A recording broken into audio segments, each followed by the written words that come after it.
Hello everyone!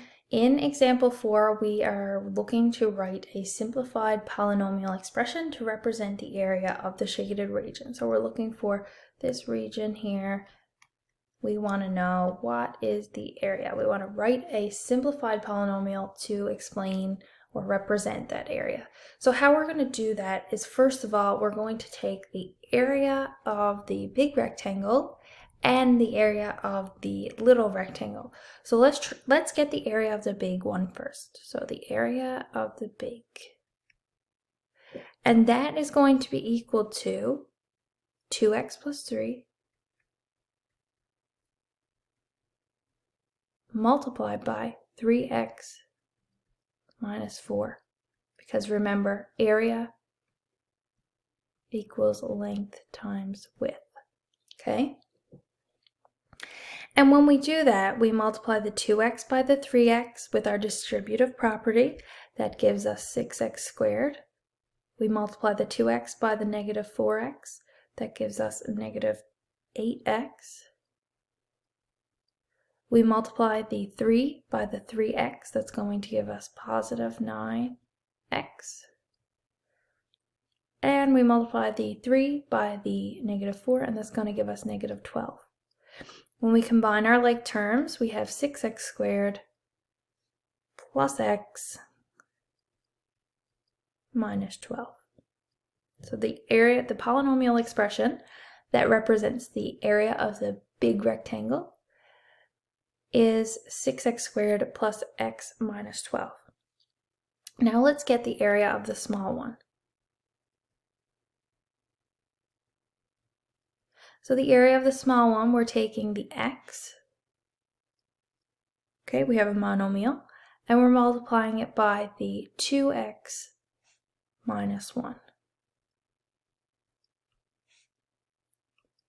So x multiplied by 2x gives us 2x squared, and x multiplied by a negative 1 gives us negative x.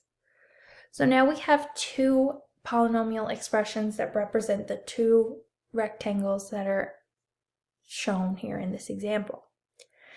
Now the question asked us to write a simplified polynomial expression to represent the area of the shaded region. So in order to get the area of the shaded region, what we need to do is take the area of the big rectangle and subtract the area of the small rectangle. So we know what the area of the big rectangle is. We found that to be 6x squared plus x minus 12.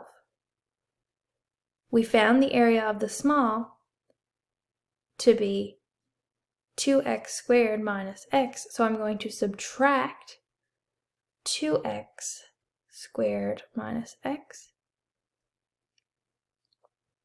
And then I'm going to rewrite it again, 6x squared plus x minus 12. And be careful with that subtraction sign, because we need to distribute the subtraction sign through now. So it's going to leave us with negative 2x squared. Negative times a negative x gives us positive x.